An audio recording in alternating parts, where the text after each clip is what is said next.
मौलाना आजाद को बोलने नहीं देते थे। तुम क्या कौन सी खेत की मौली हो तुम? मगर सबक तो हासिल करो कि सन 47 के बाद जो मौलाना आजाद से हुआ वो हम पर तो चल रहा है ना, बीत रहा है हम पर मेरे भाई। तुम उस वक्त जागोगे जब कयामत का सूर फूंका जाएगा। ये वक्त है उठने का। अपनी क़यादत को बनाओ, अपने नुमाइंदों को कामयाब करो। यकीनन हराओ मोदी को, यकीनन हराओ शिंदे को, बल्कि अगर ताकत है तो खाल कर फेंको इन लोगों को। मगर याद रखो, याद रखो, याद रखो, सियासत में शहादत का कॉन्सेप्ट नहीं है। अल्लाह की राह में शहादत है तो जन्नत है, सियासत में जिंदा रहना है। तुम जिंदा रहोगे तो नेक अमाल करोगे, तुम जिंदा रहोगे तो काम करोगे। जब मौलाना आजाद, मौलाना हिफ्जुर रहमान साहब रहमतुल्लाह अलैह, आपको याद दिलाने के लिए कह रहा हूं कि संविधान बनने से पहले सेपरेट इलेक्टोरेट्स की एक लिस्ट होती थी, माने हल्के अलग होते थे मजहब की बुनियाद पर। फिर आरक्षण मिलता था मुसलमानों को। मगर जब बात कॉन्स्टिट्यूएंट असेंबली में चले गई,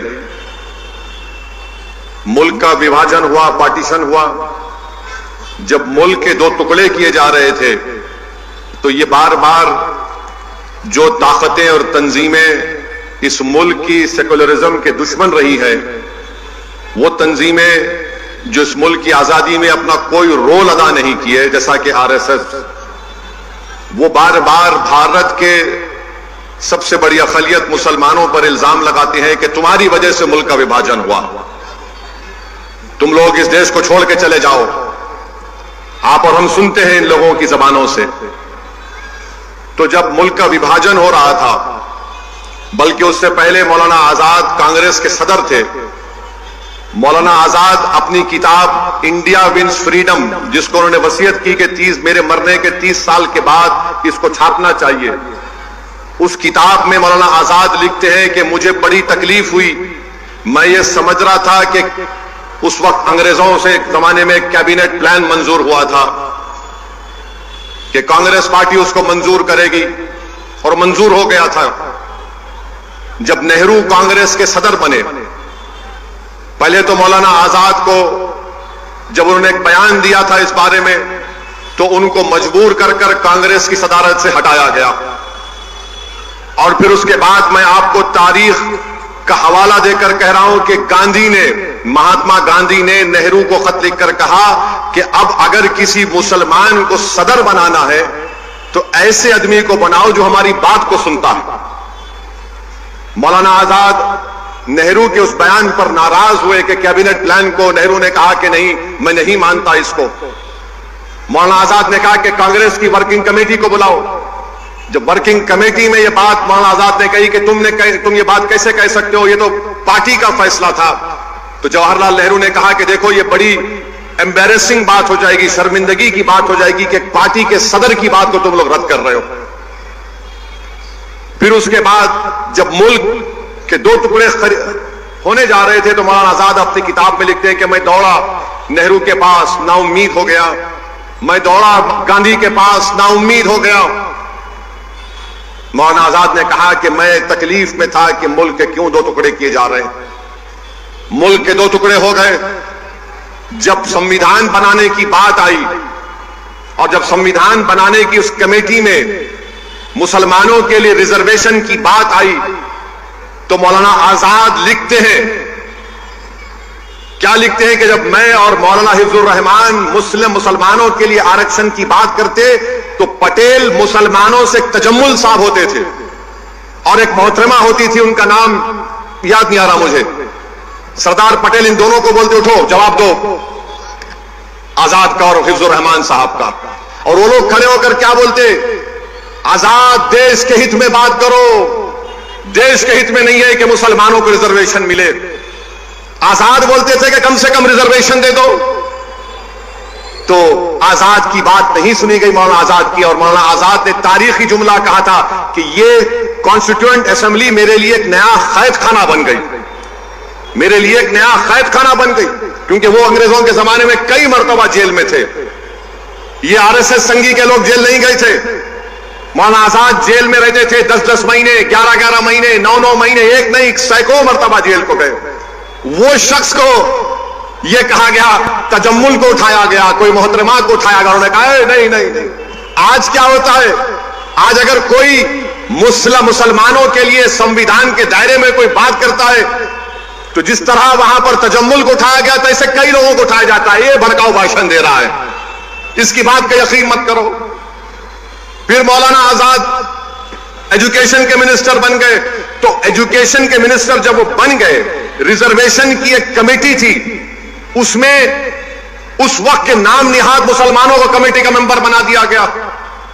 और जब आरक्षण की बात आई तो कोई भी मुसलमान उस कमेटी में मुंह नहीं खोला, कोई मुंह नहीं खोला। ये मैं कहां से कह रहा हूं, के.एम. मुंशी के कागजात पढ़ेंगे तो आपको मालूम हो जाएगा। मौलाना आजाद 1 साल तक पार्लियामेंट में तकरीर ही नहीं किए, 1 साल तक तकरीर ही नहीं की मौलाना आजाद पार्लियामेंट में, एजुकेशन मिनिस्टर थे।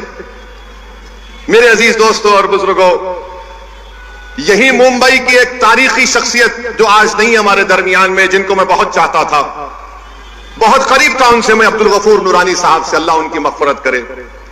अब्दुल गफूर नूरानी साहब ने एक आर्टिकल लिखा था फ्रंटलाइन मैगजीन में, जिसका खत उन्होंने छापा था कि सरदार पटेल ने गांधी को खत लिखकर कहा कि अब भारत की नई मिनिस्ट्री बन रही है, उसमें आजाद को मिनिस्टर ना बनाया जाए। मेरे भाई, ये जो तकालीफ हम आज उठा रहे हैं ना, biggest minority of the country हम जरूर हैं। हमने इस मुल्क की आजादी की लड़ाई 1810-20 में शुरू की, जब ये संघ परिवार के लट लेकर फिराने वाले नहीं थे, हमारे उलमाओं ने शुरू की थी, अपनी जानों को कुर्बान कर दिया। वो मौलाना आजाद के बारे में यह कहा गया कि इनको मंत्री नहीं बनाना चाहिए। आप सोचिए, ये मैं इसलिए बता रहा हूं कि लोग मजलिस को गाली देते, असदुद्दीन ओवैसी पर इल्जाम लगाते। एक एक बात सच कह रहा हूं, अगर कोई इनकार करेगा तो वक्त बताओ, मैं आता हूं डॉक्यूमेंट्स लेके, तुम सामने नहीं बैठ पाओगे। मुझे गुस्सा इसलिए आता है, मुझे तकलीफ इसलिए होती है, मेरी जबान को लोग बोलते हैं बड़ा कड़वा बोलता है, कड़वा नहीं, सच्चाई को बयान कर रहा हूं। आज सब बोल रहे मौलाना आजाद ऐसे थे, मौलाना आजाद वैसे थे। मौलाना आजाद ने को कहा गया कि आप जाकर रामपुर में इलेक्शन लड़ो। मौलाना आजाद ने कहा मैं नहीं लड़ूंगा रामपुर में जाकर। तो लोगों ने कहा जाइए आप। उन्होंने कहा क्यों? वहां ज्यादा मुसलमान है, आप जीत जाएंगे। ये पहला इलेक्शन पार्लियामेंट का, हम 2024 में, यही हाल है नहीं? ये बताओ मेरे को आप, यही हाल है, कुछ नहीं बदला। जहां पर मुस्लिम अकलियत की एम्पावरमेंट की बात आएगी, और उस जमाने के जो हमारे बड़े बड़े लोग थे, अल्लाह उनकी मग़फ़िरत करे, वो लोग क्या बोलते थे? नहीं नहीं, छोड़ो सियासत, छोड़ो लीडरशिप की बात मत करो, हमारी तहजीब की हिफाजत होना चाहिए। आज मैं आपसे कह रहा हूं, तुम्हारी तहजीब की हिफाजत, तुम्हारे इबादत गाहों की हिफाजत, तुम्हारी शनाख्त की हिफाजत, तुम जिस तरह जिंदगी गुजारना चाह रहे हो उसकी हिफाजत, तुम्हारे औलाद का मुस्तकबिल, इसका ताल्लुक सियासी ताकत से है, सियासी नुमाइंदगी से है। अगर तुम्हारे पास सियासी ताकत नहीं होगी, तुम्हारे पास तुम्हारा कोई सियासी नुमाइंदा नहीं रहेगा, ना तुम्हारी तहजीब बचेगी, ना तुम्हारी इबादत गाहें बचेंगी, ना तुम्हारी शनाख्त बचेगी। ये उस वक्त की बात कर रहा हूं मैं आपको, 1947 की बात कर रहा हूं। मौलाना आजाद क्या लेकर गए इस दुनिया से? बताओ, जो लोग आज मुझे गाली देते, ये बात सच है या नहीं है? बताओ मेरे अजीज दोस्तों और बुजुर्गों। लोग बोलते नहीं नहीं, मुस्लिम अकलियत अगर पॉलिटिकल लीडरशिप को बनाएगी तो देश के हित में नहीं है। अरे जालिमों, देश के हित में है मुस्लिम लीडरशिप। हर समुदाय का लीडरशिप होगा, मराठाओं का होगा, दंगरों का होगा, सब समाज का होगा, मराठाओं का होगा। मगर जब मुस्लिम एम्पावरमेंट की बात आएगी, नहीं नहीं नहीं नहीं, ये ठीक नहीं है। क्यों ठीक नहीं है? क्योंकि तुम हमेशा सरेंडर कर जाओ, सरेंडर कर जाओ, सबमिशन जो बोलते अंग्रेजी में। मेरे भाई, सरेंडर और सबमिशन से काम नहीं होता, आपको एक एजेंसी की जरूरत है, और वो एजेंसी का रूप आज मजलिस इत्तेहादुल मुस्लिमीन निभा रही है पूरे भारत की जमहूरियत में। इसीलिए नफरत करते, इसीलिए पसंद नहीं करते। अरे वो आजाद के बारे में तुमने क्या किया, जिसको नेहरू बोलते थे ये हमारे अमीर कारवान है, और उसी अमीर कारवान को कांग्रेस की सदारत से हटा दिए। अमीर कारवान बोलते थे जवाहरलाल नेहरू। उस जमाने में किसी की हिम्मत नहीं थी, मगर आजाद से ये कर दिए। अब मोदी का जमाना है, ये वो वजीर आजम है, और भी ऐसे दुम छल्ले हैं जो बोलते नहीं नहीं ऐसा नहीं, ऐसा हो जाएगा, फिक्र की कोई बात नहीं। याद रखो, जो 70 साल पहले गलती हमारे बुजुर्गों ने की थी, अगर वो सियासी लीडरशिप को बना देते तो आज हमको आरक्षण भी मिलता, आज हमारी सियासी क़यादत भी होती, हम जेलों में नहीं बाहर होते। आज हमारे नौजवान जेलों में सड़ रहे हैं, कोई पूछने वाला नहीं है।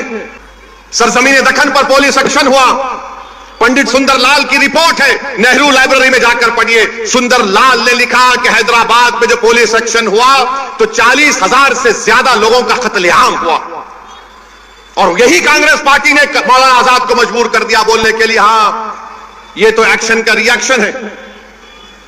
आपको मालूम, कभी आपने पढ़ा कि 1950 और 60 के दशक में 8 लाख बंगाली मुसलमानों को भारत से निकालकर फेंक दिया गया था?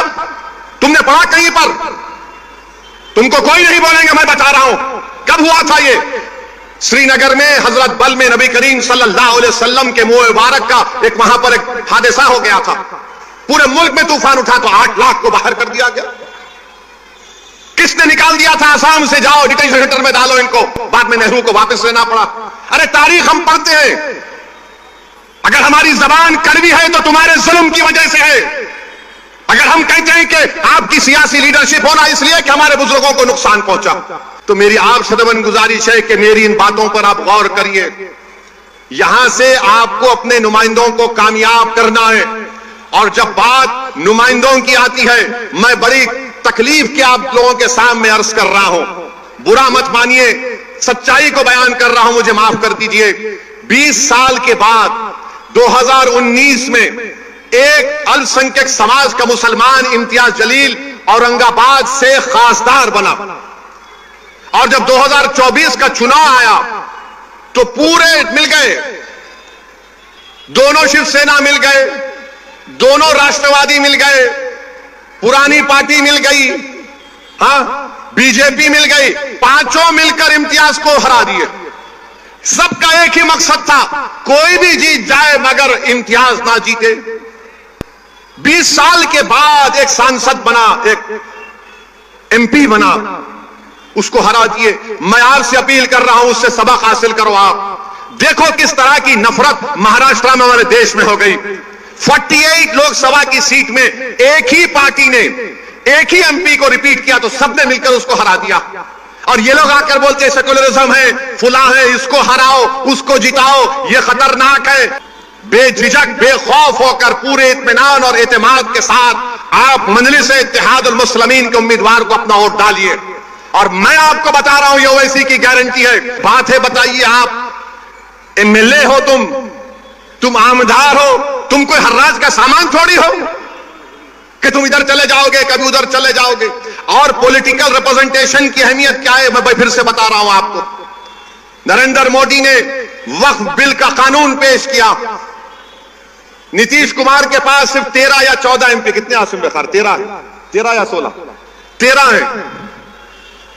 अगर एमआईएम पार्टी के 3 एमपी होते, अख्तरुल ईमान और इम्तियाज जलील मेरे साथ होते, मोदी 10 बार सोचते थे ये बिल को लाए ना लाए, मगर आप थाली मार रहे हैं, आप लोग थाली मारते हैं।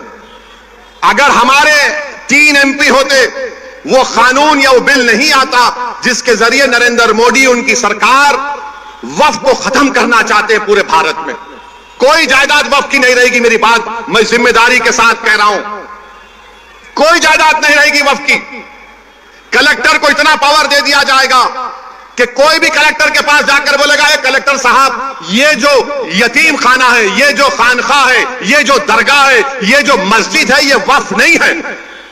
अब मेरे बोलने के बाद बहुत से लोग बोलेंगे, ओवैसी तुम क्या कह रहे हो, पागल हो क्या?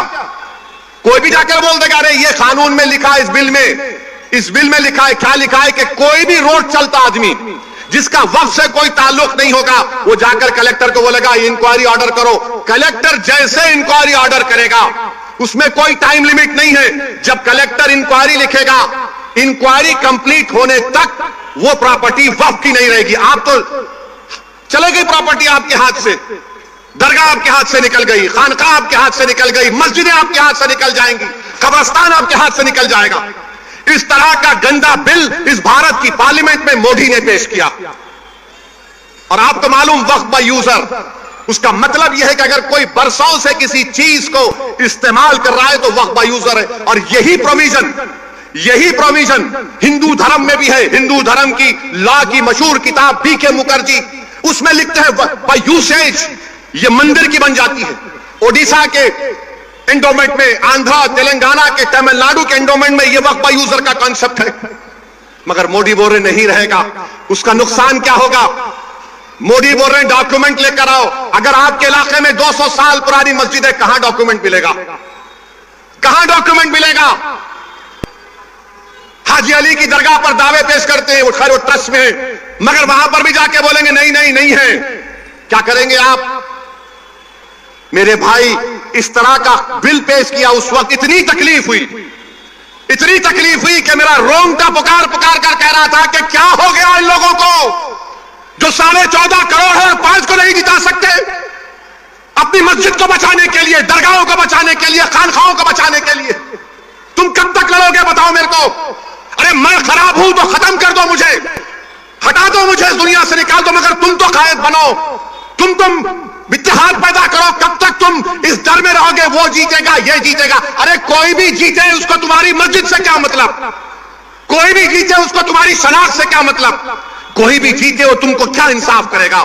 इंसाफ तुमको करना पड़ेगा अपने लिए, आने वाली नस्लों के लिए। मगर तुम ये समझ रहे हो नहीं नहीं वो दूसरा ठाकरे है, ये अच्छा है। कौन क्या किए बताओ आपको? जब यह वक्फ का बिल पेश हो रहा था, उद्धव ठाकरे के पूरे एमपीज बाहर खड़े हुए थे, कोई लोकसभा में नहीं था। मुझे मोशन देना पड़ा इंट्रोडक्शन के खिलाफ। मौलाना आजाद को बोलने नहीं देते थे। तुम क्या, कौन सी खेत की मौली हो तुम? मगर सबक तो हासिल करो कि सन 47 के बाद जो मौलाना आजाद से हुआ वो हम पर तो चल रहा है ना, बीत रहा है हम पर मेरे भाई। तुम उस वक्त जागोगे जब कयामत का सूर फूंका जाएगा। ये वक्त है उठने का। अपनी क़यादत को बनाओ, अपने नुमाइंदों को कामयाब करो। यकीनन हराओ मोदी को, यकीनन हराओ शिंदे को, बल्कि अगर ताकत है तो खाकर फेंको इन लोगों को। मगर याद रखो, सियासत में शहादत का कॉन्सेप्ट नहीं है। अल्लाह की राह में शहादत है तो जन्नत है, सियासत में जिंदा रहना है। तुम जिंदा रहोगे तो नेक अमाल करोगे, तुम जिंदा रहोगे तो काम करोगे। जब मौलाना आजाद, मौलाना हिफ्जुर रहमान साहब रहमतुल्लाह अलैह, आपको याद दिलाने के लिए कह रहा हूं कि संविधान बनने से पहले सेपरेट इलेक्टोरेट्स की एक लिस्ट होती थी, माने हल्के अलग होते थे मजहब की बुनियाद पर। फिर आरक्षण मिलता था मुसलमानों को। मगर जब बात कॉन्स्टिट्यूएंट असेंबली में चले गई, मुल्क का विभाजन हुआ, पार्टीशन हुआ, जब मुल्क के 2 टुकड़े किए जा रहे थे, तो ये बार बार जो ताकतें और तंजीमें इस मुल्क की सेकुलरिज्म के दुश्मन रही है, वो तंजीमें जो इस मुल्क की आजादी में अपना कोई रोल अदा नहीं किए, जैसा कि आरएसएस, वो बार बार भारत के सबसे बड़ी अक़लियत मुसलमानों पर इल्जाम लगाते हैं कि तुम्हारी वजह से मुल्क का विभाजन हुआ, तुम लोग इस देश को छोड़ के चले जाओ। आप और हम सुनते हैं इन लोगों की जबानों से। तो जब मुल्क का विभाजन हो रहा था, बल्कि उससे पहले मौलाना आजाद कांग्रेस के सदर थे, मौलाना आजाद अपनी किताब इंडिया विंस फ्रीडम, जिसको उन्होंने वसीयत की कि मेरे मरने के 30 साल के बाद इसको छापना चाहिए, उस किताब में मौलाना आजाद लिखते हैं कि मुझे बड़ी तकलीफ हुई। मैं ये समझ रहा था कि उस वक्त अंग्रेजों से एक जमाने में कैबिनेट प्लान मंजूर हुआ था कि कांग्रेस पार्टी उसको मंजूर करेगी, और मंजूर हो गया था। जब नेहरू कांग्रेस के सदर बने, पहले तो मौलाना आजाद को जब उन्होंने एक बयान दिया था इस बारे में, तो उनको मजबूर कर कर कांग्रेस की सदारत से हटाया गया। और फिर उसके बाद मैं आपको तारीख का हवाला देकर कह रहा हूं कि महात्मा गांधी ने नेहरू को खत लिखकर कहा कि अब अगर किसी मुसलमान को सदर बनाना है तो ऐसे आदमी को बनाओ जो हमारी बात को सुनता है। मौलाना आजाद नेहरू के उस बयान पर नाराज हुए कि कैबिनेट प्लान को नेहरू ने कहा कि नहीं, मैं नहीं मानता इसको। मौलाना आजाद ने कहा कि कांग्रेस की वर्किंग कमेटी को बुलाओ। जब वर्किंग कमेटी में यह बात मौलाना आजाद ने कही कि तुम ये बात कैसे कह सकते हो, ये तो पार्टी का फैसला था, तो जवाहरलाल नेहरू ने कहा कि देखो ये बड़ी एम्बैरेसिंग बात हो जाएगी, शर्मिंदगी की बात हो जाएगी कि पार्टी के सदर की बात को तुम लोग रद्द कर रहे हो। फिर उसके बाद जब मुल्क के दो टुकड़े होने जा रहे थे तो मौलाना आजाद अपनी किताब में लिखते हैं कि मैं दौड़ा नेहरू के पास, नाउम्मीद हो गया।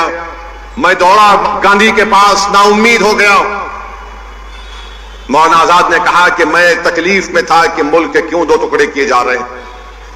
मुल्क के दो टुकड़े हो गए जब संविधान बनाने की बात आई, और जब संविधान बनाने की उस कमेटी में मुसलमानों के लिए रिजर्वेशन की बात आई तो मौलाना आजाद लिखते हैं, क्या लिखते हैं कि जब मैं और मौलाना हिफ्जुर रहमान मुसलमानों के लिए आरक्षण की बात करते तो पटेल मुसलमानों से तजम्मुल साहब होते थे और एक मोहतरमा होती थी, उनका नाम याद नहीं आ रहा मुझे, सरदार पटेल इन दोनों को बोलते उठो जवाब दो, आजाद का और हिफ्जुर रहमान साहब का। और वो लोग खड़े होकर क्या बोलते, आजाद देश के हित में बात करो, देश के हित में नहीं है कि मुसलमानों को रिजर्वेशन मिले। आजाद बोलते थे कि कम से कम रिजर्वेशन दे दो। तो आजाद की बात नहीं सुनी गई मौलाना आजाद की, और मौलाना आजाद ने तारीखी जुमला कहा था कि ये कॉन्स्टिट्यूएंट असेंबली मेरे लिए एक नया कैद खाना बन गई, मेरे लिए एक नया कैद खाना बन गई, क्योंकि वो अंग्रेजों के जमाने में कई मर्तबा जेल में थे। ये आरएसएस संघी के लोग जेल नहीं गए थे। मौलाना आजाद जेल में रहते थे 10-10 महीने, 11-11 महीने, 9-9 महीने, एक नहीं सैकड़ों मर्तबा जेल को गए। वो शख्स को यह कहा गया, तजम्मुल को उठाया गया, कोई मोहतरमा को उठाया गया, उन्होंने कहा नहीं नहीं नहीं। आज क्या होता है, आज अगर कोई मुसलमानों के लिए संविधान के दायरे में कोई बात करता है तो जिस तरह वहां पर तजम्मुल को उठाया गया था, ऐसे कई लोगों को उठाया जाता है। ये भड़काऊ भाषण दे रहा है, इसकी बात का यकीन मत करो। फिर मौलाना आजाद एजुकेशन के मिनिस्टर बन गए, तो एजुकेशन के मिनिस्टर जब वो बन गए, रिजर्वेशन की एक कमेटी थी, उसमें उस वक्त के नाम निहाद मुसलमानों को कमेटी का मेंबर बना दिया गया। और जब आरक्षण की बात आई तो कोई भी मुसलमान उस कमेटी में मुंह नहीं खोला, कोई मुंह नहीं खोला। ये मैं कहां से कह रहा हूं, के मुंशी के कागजात पढ़ेंगे तो आपको मालूम हो जाएगा। मौलाना आजाद 1 साल तक पार्लियामेंट में तकरीर ही नहीं किए, 1 साल तक तकरीर ही नहीं की मौलाना आजाद पार्लियामेंट में, एजुकेशन मिनिस्टर थे। मेरे अजीज दोस्तों और बुजुर्गों, यही मुंबई की एक तारीखी शख्सियत जो आज नहीं हमारे दरमियान में, जिनको मैं बहुत चाहता था, बहुत करीब था उनसे मैं, अब्दुल गफूर नूरानी साहब से, अल्लाह उनकी मग़फ़िरत करे। अब्दुल गफूर नूरानी साहब ने एक आर्टिकल लिखा था फ्रंटलाइन मैगजीन में, जिसका खत उन्होंने छापा था कि सरदार पटेल ने गांधी को खत लिखकर कहा कि अब भारत की नई मिनिस्ट्री बन रही है, उसमें आजाद को मिनिस्टर ना बनाया जाए। मेरे भाई, ये जो तकालीफ हम आज उठा रहे हैं ना, biggest minority of the country हम जरूर हैं। हमने इस मुल्क की आजादी के लिए 1810-20 में शुरू की, जब ये संघ परिवार के लट लेकर फिराने वाले नहीं थे, हमारे उलमाओं ने शुरू की थी, अपनी जानों को कुर्बान कर दिया। वो मौलाना आजाद के बारे में यह कहा गया कि इनको मंत्री नहीं बनाना चाहिए। आप सोचिए, ये मैं इसलिए बता रहा हूं कि लोग मजलिस को गाली देते हैं, असदुद्दीन ओवैसी पर इल्जाम लगाते, एक एक बात सच कह रहा हूं। अगर कोई इनकार करेगा तो वक्त बताओ, मैं आता हूं डॉक्यूमेंट्स लेके, तुम सामने नहीं बैठ पाओगे। मुझे गुस्सा इसलिए आता है, मुझे तकलीफ इसलिए होती है, मेरी जबान को लोग बोलते हैं बड़ा कड़वा बोलता है, कड़वा नहीं, सच्चाई को बयान कर रहा हूं। आज सब बोल रहे मौलाना आजाद ऐसे थे, मौलाना आजाद वैसे थे।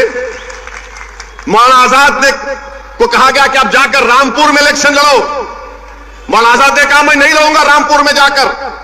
तो लोगों ने कहा जाइए आप। उन्होंने कहा क्यों? वहां ज्यादा मुसलमान है, आप जीत जाएंगे। ये पहला इलेक्शन पार्लियामेंट का, हम 2024 में, यही हाल है नहीं? ये बताओ मेरे को आप, यही हाल है, कुछ नहीं बदला।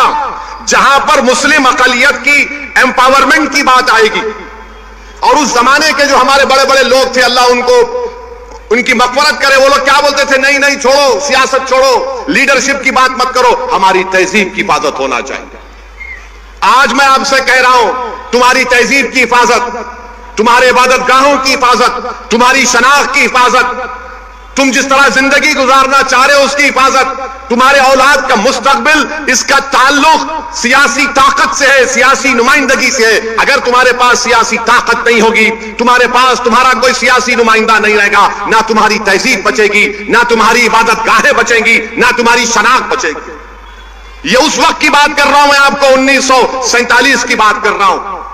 मौलाना आजाद क्या लेकर गए इस दुनिया से?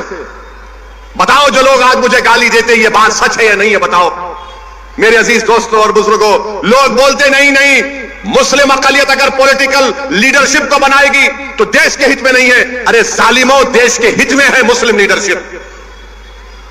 हर समुदाय का लीडरशिप होगा, मराठाओं का होगा, दंगरों का होगा, सब समाज का होगा, मराठाओं का होगा। मगर जब मुस्लिम एम्पावरमेंट की बात आएगी, नहीं नहीं नहीं नहीं, ये ठीक नहीं है। क्यों ठीक नहीं है? क्योंकि तुम हमेशा सरेंडर कर जाओ, सरेंडर कर जाओ, सबमिशन जो बोलते अंग्रेजी में। मेरे भाई, सरेंडर और सबमिशन से काम नहीं होता, आपको एक एजेंसी की जरूरत है, और वो एजेंसी का रूप आज मजलिस इत्तेहादुल मुस्लिमीन निभा रही है पूरे भारत की जमहूरियत में। इसीलिए नफरत करते, इसीलिए पसंद नहीं करते। अरे वो आजाद के बारे में तुमने क्या किया, जिसको नेहरू बोलते थे ये हमारे अमीर कारवान है, और उसी अमीर कारवान को कांग्रेस की सदारत से हटा दिए। अमीर कारवान बोलते थे जवाहरलाल नेहरू। उस जमाने में किसी की हिम्मत नहीं थी, मगर आजाद से ये कर दिए। अब मोदी का जमाना है, ये वो वजीर आजम है, और भी ऐसे दुम छल्ले हैं जो बोलते नहीं नहीं ऐसा नहीं, ऐसा हो जाएगा, फिक्र की कोई बात नहीं। याद रखो, जो 70 साल पहले गलती हमारे बुजुर्गों ने की थी, अगर वो सियासी लीडरशिप को बना देते तो आज हमको आरक्षण भी मिलता, आज हमारी सियासी क़यादत भी होती, हम जेलों में नहीं बाहर होते। आज हमारे नौजवान जेलों में सड़ रहे हैं, कोई पूछने वाला नहीं है।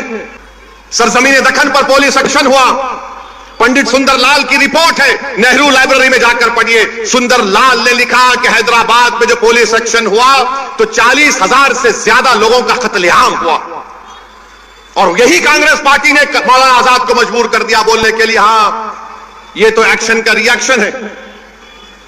आपको मालूम, कभी आपने पढ़ा कि 1950 और 60 के दशक में 8 लाख बंगाली मुसलमानों को भारत से निकालकर फेंक दिया गया था? तुमने पढ़ा कहीं पर?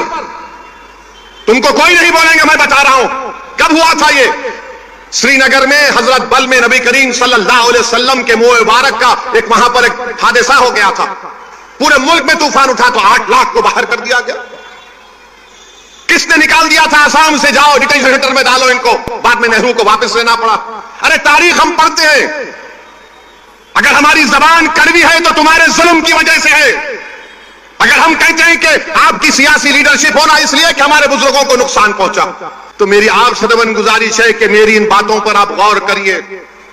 यहां से आपको अपने नुमाइंदों को कामयाब करना है, और जब बात नुमाइंदों की आती है, मैं बड़ी तकलीफ के आप लोगों के सामने अर्ज कर रहा हूं, बुरा मत मानिए, सच्चाई को बयान कर रहा हूं, मुझे माफ कर दीजिए। 20 साल के बाद 2019 में एक अल्पसंख्यक समाज का मुसलमान इम्तियाज जलील औरंगाबाद से खासदार बना, और जब 2024 का चुनाव आया तो पूरे मिल गए, दोनों शिवसेना मिल गए, दोनों राष्ट्रवादी मिल गए, पुरानी पार्टी मिल गई, हां बीजेपी मिल गई, पांचों मिलकर इम्तियाज को हरा दिए। सबका एक ही मकसद था, कोई भी जीत जाए मगर इम्तियाज ना जीते। 20 साल के बाद एक सांसद बना, एक एमपी बना, उसको हरा दिए। मैं आपसे अपील कर रहा हूं, उससे सबक हासिल करो। आप देखो किस तरह की नफरत महाराष्ट्र में हमारे देश में हो गई। 48 लोकसभा की सीट में एक ही पार्टी ने एक ही एमपी को रिपीट किया तो सबने मिलकर उसको हरा दिया। और ये लोग आकर बोलते सेकुलरिज्म है, फुला है, इसको हराओ, उसको जिताओ, ये खतरनाक है। बेझिझक बेखौफ होकर पूरे इत्मीनान और एतमाद के साथ आप मजलिस इत्तेहादुल मुस्लिमीन के उम्मीदवार को अपना वोट डालिए। और मैं आपको बता रहा हूं, ये ओवैसी की गारंटी है। बात है, बताइए, आप एमएलए हो, तुम आमदार हो, तुम कोई हर्राज का सामान थोड़ी हो कि तुम इधर चले जाओगे कभी उधर चले जाओगे। और पॉलिटिकल रिप्रेजेंटेशन की अहमियत क्या है, मैं फिर से बता रहा हूं आपको। नरेंद्र मोदी ने वक्फ बिल का कानून पेश किया। नीतीश कुमार के पास सिर्फ 13 या 14 एमपी, कितने आसिम बेखार, 13 या 16, 13 है। अगर एमआईएम पार्टी के 3 एमपी होते, अख्तरुल ईमान और इम्तियाज जलील मेरे साथ होते, मोदी 10 बार सोचते थे ये बिल को लाए ना लाए, मगर आप थाली मार रहे हैं, आप लोग थाली मारते हैं। अगर हमारे 3 एमपी होते, वो कानून या वो बिल नहीं आता जिसके जरिए नरेंद्र मोदी उनकी सरकार वक्फ को खत्म करना चाहते हैं पूरे भारत में। कोई जायदाद वक्फ की नहीं रहेगी, मेरी बात मैं जिम्मेदारी के साथ कह रहा हूं, कोई जायदाद नहीं रहेगी वक्फ की। कलेक्टर को इतना पावर दे दिया जाएगा कि कोई भी कलेक्टर के पास जाकर बोलेगा, ये कलेक्टर साहब ये जो यतीम खाना है, ये जो खानखा है, ये जो दरगाह है, ये जो मस्जिद है, ये वक्फ नहीं है। अब मेरे इस बोलने के बाद बहुत से लोग बोलेंगे, ओवैसी तुम क्या कह रहे हो, पागल हो क्या? कोई भी जाकर बोल देगा, अरे ये कानून में लिखा है, इस बिल में लिखा है, क्या लिखा है कि कोई भी रोड चलता आदमी जिसका वक्फ से कोई ताल्लुक नहीं होगा, वो जाकर कलेक्टर को बोलेगा इंक्वायरी ऑर्डर करो। कलेक्टर जैसे इंक्वायरी ऑर्डर करेगा, उसमें कोई टाइम लिमिट नहीं है। जब कलेक्टर इंक्वायरी लिखेगा, इंक्वायरी कंप्लीट होने तक वो प्रॉपर्टी वक्फ की नहीं रहेगी। आप तो चले गई प्रॉपर्टी आपके हाथ से, दरगाह आपके हाथ से निकल गई, खानका आपके हाथ से निकल गई, मस्जिदें आपके हाथ से निकल जाएंगी, कब्रिस्तान आपके हाथ से निकल जाएगा। इस तरह का गंदा बिल इस भारत की पार्लियामेंट में मोदी ने पेश किया। और आपको मालूम वक्फ बाय यूजर, उसका मतलब यह है कि अगर कोई बरसों से किसी चीज को इस्तेमाल कर रहा है तो वक्फ बाय यूजर है। और यही प्रोविजन हिंदू धर्म में भी है। हिंदू धर्म की लॉ की मशहूर किताब बीके मुखर्जी, उसमें लिखते हैं बाय यूसेज ये मंदिर की बन जाती है। ओडिशा के एंडोमेंट में, आंध्रा, तेलंगाना के, तमिलनाडु के एंडोमेंट में ये वक्फ बाय यूजर का कॉन्सेप्ट है। मगर मोदी बोल रहे नहीं रहेगा। उसका नुकसान क्या होगा? मोदी बोल रहे डॉक्यूमेंट लेकर आओ। अगर आपके इलाके में 200 साल पुरानी मस्जिद है, कहां डॉक्यूमेंट मिलेगा? कहां डॉक्यूमेंट मिलेगा? हाजी अली की दरगाह पर दावे पेश करते हैं, वो खैर वो ट्रस्ट में है, मगर वहां पर भी जाके बोलेंगे नहीं है। क्या करेंगे आप?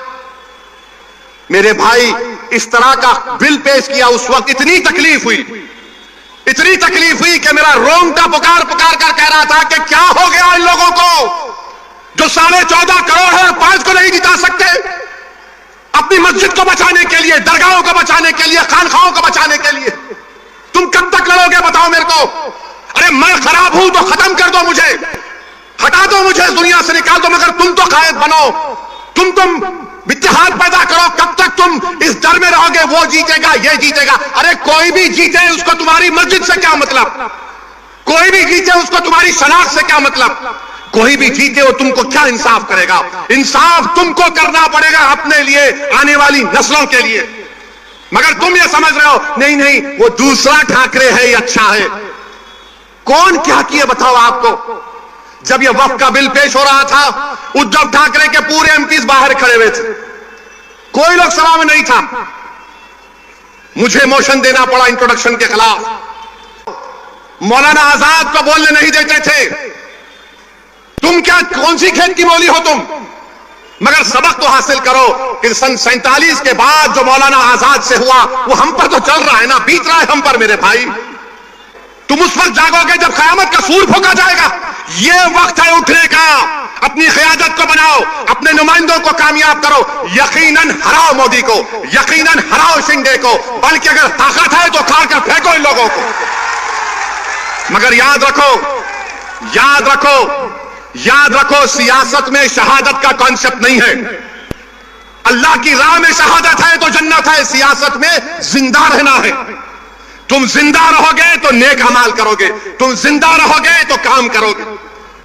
जब मौलाना आजाद, मौलाना हिफ्जुर रहमान साहब रहमतुल्लाह अलैह, आपको याद दिलाने के लिए कह रहा हूं कि संविधान बनने से पहले सेपरेट इलेक्टोरेट्स की एक लिस्ट होती थी, माने हल्के अलग होते थे मजहब की बुनियाद पर। फिर आरक्षण मिलता था मुसलमानों को, मगर जब बात कॉन्स्टिट्यूएंट असेंबली में चले गई, मुल्क का विभाजन हुआ, पार्टीशन हुआ, जब मुल्क के दो टुकड़े किए जा रहे थे, तो ये बार बार जो ताकतें और तंजीमें इस मुल्क की सेकुलरिज्म के दुश्मन रही है, वो तंजीमें जो इस मुल्क की आजादी में अपना कोई रोल अदा नहीं किए, जैसा कि आरएसएस, वो बार बार भारत के सबसे बड़ी अक़लियत मुसलमानों पर इल्जाम लगाते हैं कि तुम्हारी वजह से मुल्क का विभाजन हुआ, तुम लोग इस देश को छोड़ के चले जाओ। आप और हम सुनते हैं इन लोगों की जबानों से। तो जब मुल्क का विभाजन हो रहा था, बल्कि उससे पहले मौलाना आजाद कांग्रेस के सदर थे, मौलाना आजाद अपनी किताब इंडिया विंस फ्रीडम, जिसको उन्होंने वसीयत की कि मेरे मरने के 30 साल के बाद इसको छापना चाहिए, उस किताब में मौलाना आजाद लिखते हैं कि मुझे बड़ी तकलीफ हुई। मैं ये समझ रहा था कि उस वक्त अंग्रेजों से एक जमाने में कैबिनेट प्लान मंजूर हुआ था कि कांग्रेस पार्टी उसको मंजूर करेगी, और मंजूर हो गया था। जब नेहरू कांग्रेस के सदर बने, पहले तो मौलाना आजाद को जब उन्होंने एक बयान दिया था इस बारे में, तो उनको मजबूर कर कर कांग्रेस की सदारत से हटाया गया।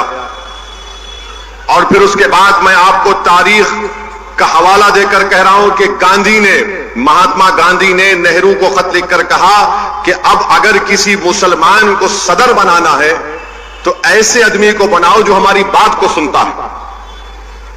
मौलाना आजाद नेहरू के उस बयान पर नाराज हुए कि कैबिनेट प्लान को नेहरू ने कहा कि नहीं, मैं नहीं मानता इसको। मौलाना आजाद ने कहा कि कांग्रेस की वर्किंग कमेटी को बुलाओ। जब वर्किंग कमेटी में यह बात मौलाना आजाद ने कही कि तुम ये बात कैसे कह सकते हो, ये तो पार्टी का फैसला था, तो जवाहरलाल नेहरू ने कहा कि देखो ये बड़ी एम्बैरेसिंग बात हो जाएगी, शर्मिंदगी की बात हो जाएगी कि पार्टी के सदर की बात को तुम लोग रद्द कर रहे हो। फिर उसके बाद जब मुल्क के दो टुकड़े होने जा रहे थे, तो मौलाना आजाद अपनी किताब में लिखते हैं कि मैं दौड़ा नेहरू के पास, नाउम्मीद हो गया। मैं दौड़ा गांधी के पास, नाउम्मीद हो गया। मौलाना आजाद ने कहा कि मैं तकलीफ में था कि मुल्क के क्यों दो टुकड़े किए जा रहे हैं। मुल्क के दो टुकड़े हो गए जब संविधान बनाने की बात आई, और जब संविधान बनाने की उस कमेटी में मुसलमानों के लिए रिजर्वेशन की बात आई, तो मौलाना आजाद लिखते हैं, क्या लिखते हैं कि जब मैं और मौलाना हिफ्जुर रहमान मुसलमानों के लिए आरक्षण की बात करते, तो पटेल मुसलमानों से तजम्मुल साहब होते थे, और एक मोहतरमा होती थी, उनका नाम याद नहीं आ रहा मुझे, सरदार पटेल इन दोनों को बोलते उठो जवाब दो, आजाद का और हिफ्जुर रहमान साहब का। और वो लोग खड़े होकर क्या बोलते, आजाद देश के हित में बात करो, देश के हित में नहीं है कि मुसलमानों को रिजर्वेशन मिले। आजाद बोलते थे कि कम से कम रिजर्वेशन दे दो। तो आजाद की बात नहीं सुनी गई मौलाना आजाद की, और मौलाना आजाद ने तारीखी जुमला कहा था कि ये कॉन्स्टिट्यूएंट असेंबली मेरे लिए एक नया कैद खाना बन गई, मेरे लिए एक नया कैद खाना बन गई, क्योंकि वो अंग्रेजों के जमाने में कई मर्तबा जेल में थे। ये आरएसएस संघी के लोग जेल नहीं गए थे। मौलाना आजाद जेल में रहते थे 10-10 महीने, 11-11 महीने, 9-9 महीने, एक नहीं सैकड़ों मर्तबा जेल को गए। वो शख्स को यह कहा गया, तजम्मुल को उठाया गया, कोई मोहतरमा को उठाया गया, उन्होंने कहा नहीं नहीं नहीं। आज क्या होता है, आज अगर कोई मुसलमानों के लिए संविधान के दायरे में कोई बात करता है, तो जिस तरह वहां पर तजम्मुल को उठाया गया था, ऐसे कई लोगों को उठाया जाता है। ये भड़काऊ भाषण दे रहा है, इसकी बात का यकीन मत करो। फिर मौलाना आजाद एजुकेशन के मिनिस्टर बन गए, तो एजुकेशन के मिनिस्टर जब वो बन गए, रिजर्वेशन की एक कमेटी थी, उसमें उस वक्त के नाम निहाद मुसलमानों को कमेटी का मेंबर बना दिया गया। और जब आरक्षण की बात आई तो कोई भी मुसलमान उस कमेटी में मुंह नहीं खोला, कोई मुंह नहीं खोला। ये मैं कहां से कह रहा हूं, के मुंशी के कागजात पढ़ेंगे तो आपको मालूम हो जाएगा। मौलाना आजाद 1 साल तक पार्लियामेंट में तकरीर ही नहीं किए, 1 साल तक तकरीर ही नहीं की मौलाना आजाद पार्लियामेंट में, एजुकेशन मिनिस्टर थे। मेरे अजीज दोस्तों और बुजुर्गों, यही मुंबई की एक तारीखी शख्सियत जो आज नहीं हमारे दरमियान में, जिनको मैं बहुत चाहता था, बहुत करीब था उनसे मैं, अब्दुल गफूर नूरानी साहब से, अल्लाह उनकी मग़फ़िरत करे। अब्दुल गफूर नूरानी साहब ने एक आर्टिकल लिखा था फ्रंटलाइन मैगजीन में, जिसका खत उन्होंने छापा था कि सरदार पटेल ने गांधी को खत लिखकर कहा कि अब भारत की नई मिनिस्ट्री बन रही है, उसमें आजाद को मिनिस्टर ना बनाया जाए। मेरे भाई, ये जो तकालीफ हम आज उठा रहे हैं ना, biggest minority of the country हम जरूर हैं। हमने इस मुल्क की आजादी की लड़ाई 1810-20 में शुरू की, जब ये संघ परिवार के लट लेकर फिराने वाले नहीं थे। हमारे उलमाओं ने शुरू की थी, अपनी जानों को कुर्बान कर दिया। वो मौलाना आजाद के बारे में यह कहा गया कि इनको मंत्री नहीं बनाना चाहिए। आप सोचिए, ये मैं इसलिए बता रहा हूं कि लोग मजलिस को गाली देते, असदुद्दीन ओवैसी पर इल्जाम लगाते। एक एक बात सच कह रहा हूं, अगर कोई इनकार करेगा तो वक्त बताओ, मैं आता हूं डॉक्यूमेंट्स लेके, तुम सामने नहीं बैठ पाओगे। मुझे गुस्सा इसलिए आता है, मुझे तकलीफ इसलिए होती है, मेरी जबान को लोग बोलते हैं बड़ा कड़वा बोलता है। कड़वा नहीं, सच्चाई को बयान कर रहा हूं। आज सब बोल रहे मौलाना आजाद ऐसे थे, मौलाना आजाद वैसे थे। मौलाना आजाद ने को कहा गया कि आप जाकर रामपुर में इलेक्शन लड़ो। मौलाना आजाद ने कहा मैं नहीं लड़ूंगा रामपुर में जाकर। तो लोगों ने कहा जाइए आप। उन्होंने कहा क्यों? जब वहां ज्यादा मुसलमान है, आप जीत जाएंगे। ये पहला इलेक्शन पार्लियामेंट का, हम 2024 में, यही हाल है नहीं? ये बताओ मेरे को आप, यही हाल है, कुछ नहीं बदला। जहां पर मुस्लिम अकलियत की एम्पावरमेंट की बात आएगी, और उस जमाने के जो हमारे बड़े बड़े लोग थे, अल्लाह उनकी मग़फ़िरत करे, वो लोग क्या बोलते थे? नहीं नहीं, छोड़ो, सियासत छोड़ो, लीडरशिप की बात मत करो, हमारी तहजीब की हिफाजत होना चाहिए। आज मैं आपसे कह रहा हूं, तुम्हारी तहजीब की हिफाजत, तुम्हारे इबादत गाहों की हिफाजत, तुम्हारी शनाख्त की हिफाजत, तुम जिस तरह जिंदगी गुजारना चाह रहे हो उसकी हिफाजत, तुम्हारे औलाद का मुस्तकबिल, इसका ताल्लुक सियासी ताकत से है, सियासी नुमाइंदगी से है। अगर तुम्हारे पास सियासी ताकत नहीं होगी, तुम्हारे पास तुम्हारा कोई सियासी नुमाइंदा नहीं रहेगा, ना तुम्हारी तहजीब बचेगी, ना तुम्हारी इबादत गाहें बचेंगी, ना तुम्हारी शनाख्त बचेगी। ये उस वक्त की बात कर रहा हूं मैं आपको, 1947 की बात कर रहा हूं। मौलाना आजाद क्या लेकर गए इस दुनिया से? बताओ, जो लोग आज मुझे गाली देते, ये बात सच है या नहीं है? बताओ मेरे अजीज दोस्तों और बुजुर्गों। लोग बोलते नहीं नहीं, मुस्लिम अकलियत अगर पॉलिटिकल लीडरशिप को बनाएगी तो देश के हित में नहीं है। अरे जालिमों, देश के हित में है मुस्लिम लीडरशिप। हर समुदाय का लीडरशिप होगा, मराठाओं का होगा, दंगरों का होगा, सब समाज का होगा, मराठाओं का होगा। मगर जब मुस्लिम एम्पावरमेंट की बात आएगी, नहीं नहीं नहीं नहीं, ये ठीक नहीं है। क्यों ठीक नहीं है? क्योंकि तुम हमेशा सरेंडर कर जाओ, सरेंडर कर जाओ, सबमिशन जो बोलते अंग्रेजी में। मेरे भाई, सरेंडर और सबमिशन से काम नहीं होता, आपको एक एजेंसी की जरूरत है, और वो एजेंसी का रूप आज मजलिस इत्तेहादुल मुस्लिमीन निभा रही है पूरे भारत की जमहूरियत में। इसीलिए नफरत करते, इसीलिए पसंद नहीं करते। अरे वो आजाद के बारे में तुमने क्या किया, जिसको नेहरू बोलते थे ये हमारे अमीर कारवान है, और उसी अमीर कारवान को कांग्रेस की सदारत से हटा दिए। अमीर कारवान बोलते थे जवाहरलाल नेहरू। उस जमाने में किसी की हिम्मत नहीं थी, मगर आजाद से ये कर दिए। अब मोदी का जमाना है, ये वो वजीर आजम है, और भी ऐसे दुम छल्ले हैं जो बोलते नहीं नहीं ऐसा नहीं, ऐसा हो जाएगा, फिक्र की कोई बात नहीं। याद रखो, जो 70 साल पहले गलती हमारे बुजुर्गों ने की थी, अगर वो सियासी लीडरशिप को बना देते तो आज हमको आरक्षण भी मिलता, आज हमारी सियासी क़यादत भी होती, हम जेलों में नहीं बाहर होते। आज हमारे नौजवान जेलों में सड़ रहे हैं, कोई पूछने वाला नहीं है। सरजमीन दक्कन पर पुलिस एक्शन हुआ, पंडित सुंदरलाल की रिपोर्ट है, नेहरू लाइब्रेरी में जाकर पढ़िए। सुंदरलाल ने लिखा कि हैदराबाद में जो पुलिस एक्शन हुआ तो 40,000 से ज्यादा लोगों का कत्लेआम हुआ, और यही कांग्रेस पार्टी ने मौलाना आजाद को मजबूर कर दिया बोलने के लिए, हां ये तो एक्शन का रिएक्शन है।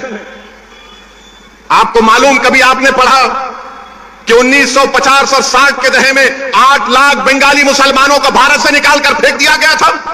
तुमने पढ़ा कहीं पर? तुमको कोई नहीं बोलेंगे, मैं बता रहा हूं। कब हुआ था ये? श्रीनगर में हजरत बल में नबी करीम सल्लल्लाहु अलैहि वसल्लम के मुंह मुबारक का एक वहां पर एक हादसा हो गया था। पूरे मुल्क में तूफान उठा तो 8 लाख को बाहर कर दिया गया। किसने निकाल दिया था असम से? जाओ डिटेंशन सेंटर में डालो इनको, बाद में नेहरू को वापस लेना पड़ा। अरे तारीख हम पढ़ते हैं। अगर हमारी जबान कड़वी है तो तुम्हारे जुल्म की वजह से है। अगर हम कहते हैं कि आपकी सियासी लीडरशिप होना इसलिए कि हमारे बुजुर्गों को नुकसान पहुंचा, तो मेरी आपसे दबन गुजारिश है कि मेरी इन बातों पर आप गौर करिए। यहां से आपको अपने नुमाइंदों को कामयाब करना है, और जब बात नुमाइंदों की आती है, मैं बड़ी तकलीफ के आप लोगों के सामने अर्ज कर रहा हूं। बुरा मत मानिए, सच्चाई को बयान कर रहा हूं, मुझे माफ कर दीजिए। 20 साल के बाद 2019 में एक अल्पसंख्यक समाज का मुसलमान इम्तियाज जलील औरंगाबाद से खासदार बना, और जब 2024 का चुनाव आया तो पूरे मिल गए, दोनों शिवसेना मिल गए, दोनों राष्ट्रवादी मिल गए, पुरानी पार्टी मिल गई, बीजेपी मिल गई, पांचों मिलकर इम्तियाज को हरा दिए। सबका एक ही मकसद था, कोई भी जीत जाए मगर इम्तियाज ना जीते। 20 साल के बाद एक सांसद बना, एक एमपी बना, उसको हरा दिए। मैं आपसे अपील कर रहा हूं, उससे सबक हासिल करो। आप देखो किस तरह की नफरत महाराष्ट्र में हमारे देश में हो गई। 48 लोकसभा की सीट में एक ही पार्टी ने एक ही एमपी को रिपीट किया तो सबने मिलकर उसको हरा दिया। और ये लोग आकर बोलते हैं सेकुलरिज्म है, फुला है, इसको हराओ, उसको जिताओ, ये खतरनाक है। बेझिझक बेखौफ होकर पूरे इत्मीनान और एतमाद के साथ आप मजलिस इत्तेहादुल मुस्लिमीन के उम्मीदवार को अपना वोट डालिए। और मैं आपको बता रहा हूं, ये ओवैसी की गारंटी है। बात है, बताइए, आप एमएलए हो, तुम आमदार हो, तुम कोई हर्राज का सामान थोड़ी हो कि तुम इधर चले जाओगे कभी उधर चले जाओगे। और पॉलिटिकल रिप्रेजेंटेशन की अहमियत क्या है, मैं फिर से बता रहा हूं आपको। नरेंद्र मोदी ने वक्फ बिल का कानून पेश किया। नीतीश कुमार के पास सिर्फ 13 या 14 एमपी, कितने आसिम बेखार, 13 या 16, 13 है। अगर एमआईएम पार्टी के 3 एमपी होते, अख्तरुल ईमान और इम्तियाज जलील मेरे साथ होते, मोदी 10 बार सोचते थे ये बिल को लाए ना लाए, मगर आप थाली मार रहे हैं। आप लोग थाली मारते हैं। अगर हमारे 3 एमपी होते, वो कानून या वो बिल नहीं आता जिसके जरिए नरेंद्र मोदी, उनकी सरकार वक्फ को खत्म करना चाहते हैं पूरे भारत में। कोई जायदाद वक्फ की नहीं रहेगी, मेरी बात मैं जिम्मेदारी के साथ कह रहा हूं। कोई जायदाद नहीं रहेगी वक्फ की। कलेक्टर को इतना पावर दे दिया जाएगा कि कोई भी कलेक्टर के पास जाकर बोलेगा, ये कलेक्टर साहब, ये जो यतीम खाना है, ये जो खानखा है, ये जो दरगाह है, ये जो मस्जिद है, ये वक्फ नहीं है। अब मेरे इस बोलने के बाद बहुत से लोग बोलेंगे, ओवैसी तुम क्या कह रहे हो, पागल हो क्या? कोई भी जाकर बोल देगा, अरे ये कानून में लिखा है, इस बिल में लिखा है। क्या लिखा है कि कोई भी रोड चलता आदमी जिसका वक्फ से कोई ताल्लुक नहीं होगा, वो जाकर कलेक्टर को बोलेगा इंक्वायरी ऑर्डर करो। कलेक्टर जैसे इंक्वायरी ऑर्डर करेगा, उसमें कोई टाइम लिमिट नहीं है। जब कलेक्टर इंक्वायरी लिखेगा, इंक्वायरी कंप्लीट होने तक वो प्रॉपर्टी वक्फ की नहीं रहेगी। आप तो चले गई प्रॉपर्टी आपके हाथ से, दरगाह आपके हाथ से निकल गई, खानका आपके हाथ से निकल गई, मस्जिदें आपके हाथ से निकल जाएंगी, कब्रिस्तान आपके हाथ से निकल जाएगा। इस तरह का गंदा बिल इस भारत की पार्लियामेंट में मोदी ने पेश किया। और आपको मालूम, वक्फ बाय यूजर, उसका मतलब यह है कि अगर कोई बरसों से किसी चीज को इस्तेमाल कर रहा है तो वक्फ बाय यूजर है। और यही प्रोविजन हिंदू धर्म में भी है। हिंदू धर्म की लॉ की मशहूर किताब बीके मुखर्जी, उसमें लिखते हैं बाय यूसेज ये मंदिर की बन जाती है। ओडिशा के एंडोमेंट में, आंध्रा, तेलंगाना के, तमिलनाडु के एंडोमेंट में ये वक्फ बाय यूजर का कॉन्सेप्ट है। मगर मोदी बोल रहे नहीं रहेगा। उसका नुकसान क्या होगा? मोदी बोल रहे हैं डॉक्यूमेंट लेकर आओ। अगर आपके इलाके में 200 साल पुरानी मस्जिद है, कहां डॉक्यूमेंट मिलेगा? कहां डॉक्यूमेंट मिलेगा? हाजी अली की दरगाह पर दावे पेश करते हैं, वो खैर वो ट्रस्ट में है, मगर वहां पर भी जाके बोलेंगे नहीं है। क्या करेंगे आप? मेरे भाई, इस तरह का बिल पेश किया, उस वक्त इतनी तकलीफ हुई कि मेरा रोंगटा पुकार कर कह रहा था कि क्या हो गया इन लोगों को जो 14.5 करोड़ है, 5 को नहीं जिता सकते। अपनी मस्जिद को बचाने के लिए, दरगाहों को बचाने के लिए, खानखाओं को बचाने के लिए तुम कब तक लड़ोगे? बताओ मेरे को। अरे मैं खराब हूं तो खत्म कर दो मुझे।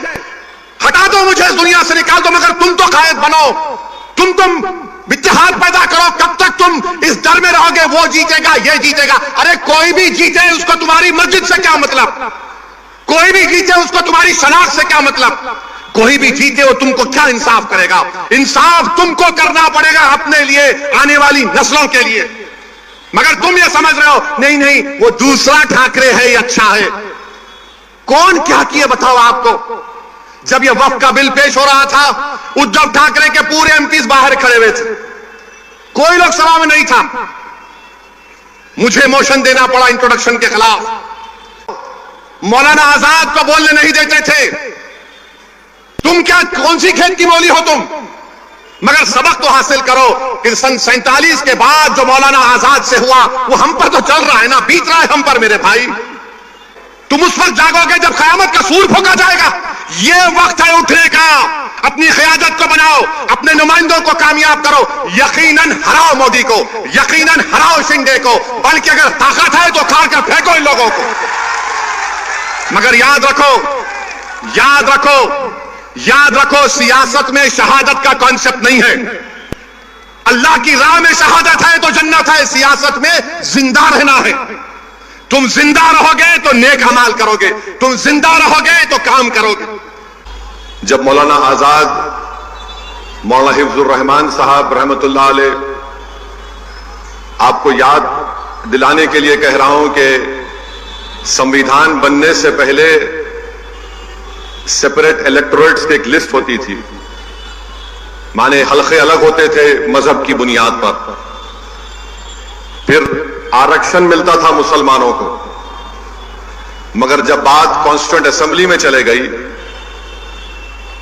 मुल्क का विभाजन हुआ, पार्टीशन हुआ, जब मुल्क के दो टुकड़े किए जा रहे थे, तो ये बार बार जो ताकतें और तंजीमें इस मुल्क की सेकुलरिज्म के दुश्मन रही है, वो तंजीमें जो इस मुल्क की आजादी में अपना कोई रोल अदा नहीं किए, जैसा कि आरएसएस, वो बार बार भारत के सबसे बड़ी अक़लियत मुसलमानों पर इल्जाम लगाते हैं कि तुम्हारी वजह से मुल्क का विभाजन हुआ, तुम लोग इस देश को छोड़ के चले जाओ।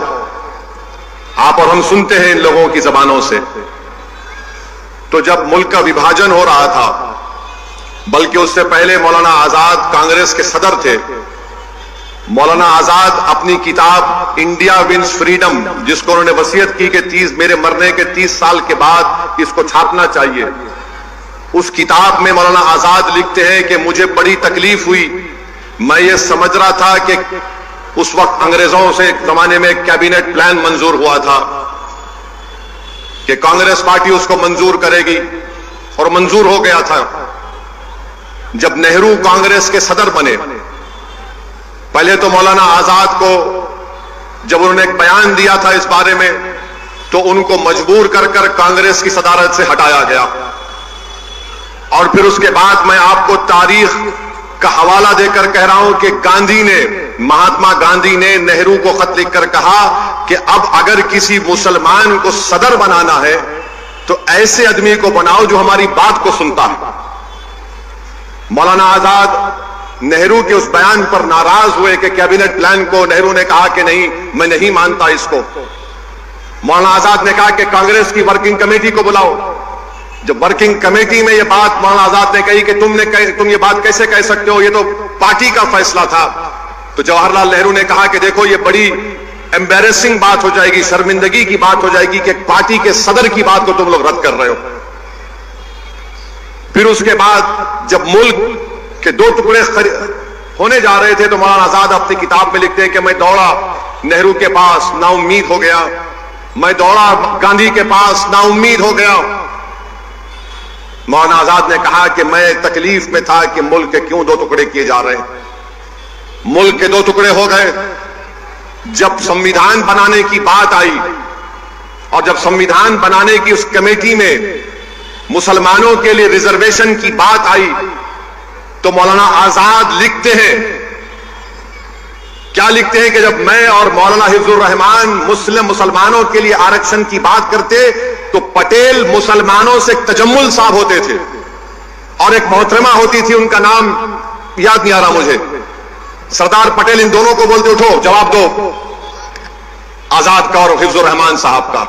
और वो लोग खड़े होकर क्या बोलते, आजाद देश के हित में बात करो, देश के हित में नहीं है कि मुसलमानों को रिजर्वेशन मिले।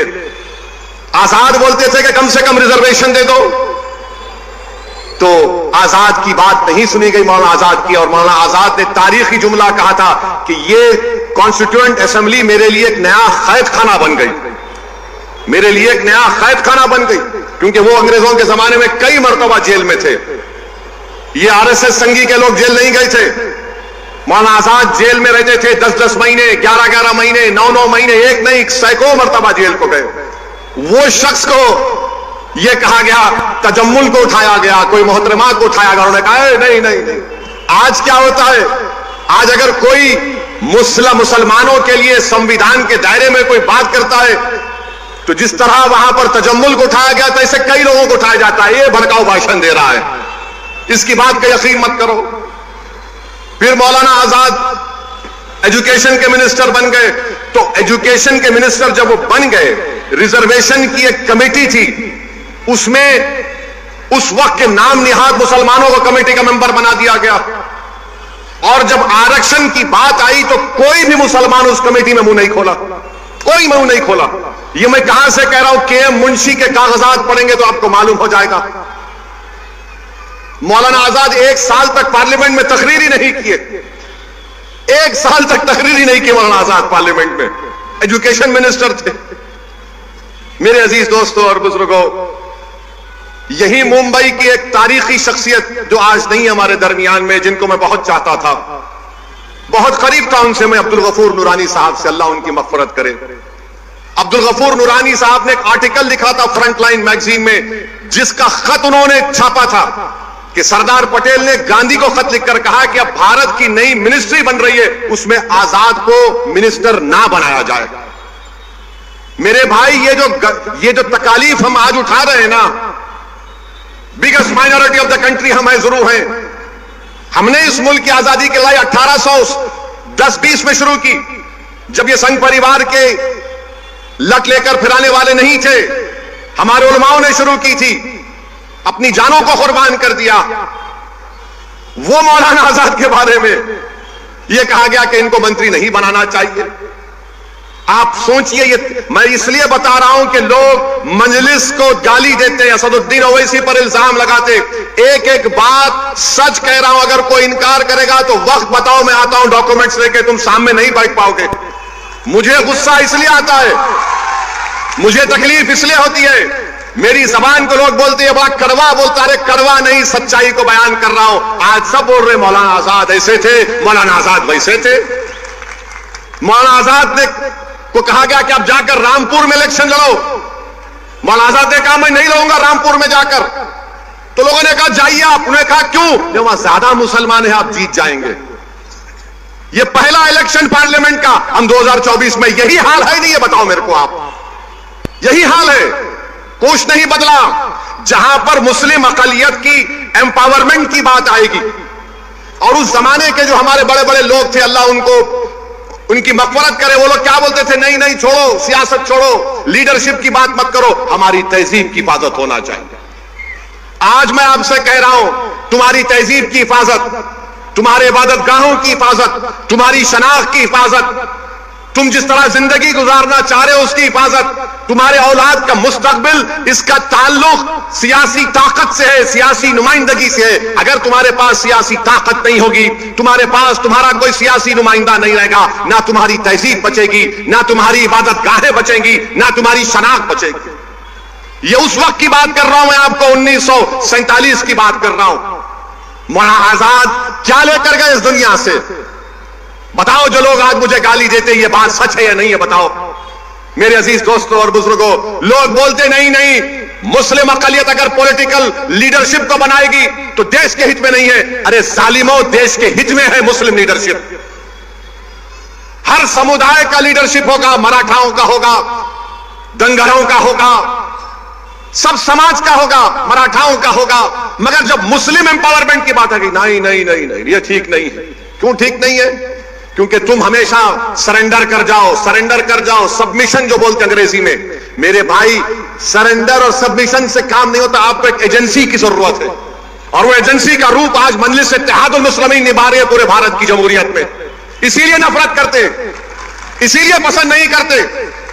अरे वो आजाद के बारे में तुमने क्या किया, जिसको नेहरू बोलते थे ये हमारे अमीर कारवान है, और उसी अमीर कारवान को कांग्रेस की सदारत से हटा दिए। अमीर कारवान बोलते थे जवाहरलाल नेहरू। उस जमाने में किसी की हिम्मत नहीं थी, मगर आजाद से ये कर दिए। अब मोदी का जमाना है, ये वो वजीर आजम है, और भी ऐसे दुम छल्ले हैं जो बोलते नहीं नहीं ऐसा नहीं, ऐसा हो जाएगा, फिक्र की कोई बात नहीं। याद रखो, जो 70 साल पहले गलती हमारे बुजुर्गों ने की थी, अगर वो सियासी लीडरशिप को बना देते तो आज हमको आरक्षण भी मिलता, आज हमारी सियासी क़यादत भी होती, हम जेलों में नहीं बाहर होते। आज हमारे नौजवान जेलों में सड़ रहे हैं।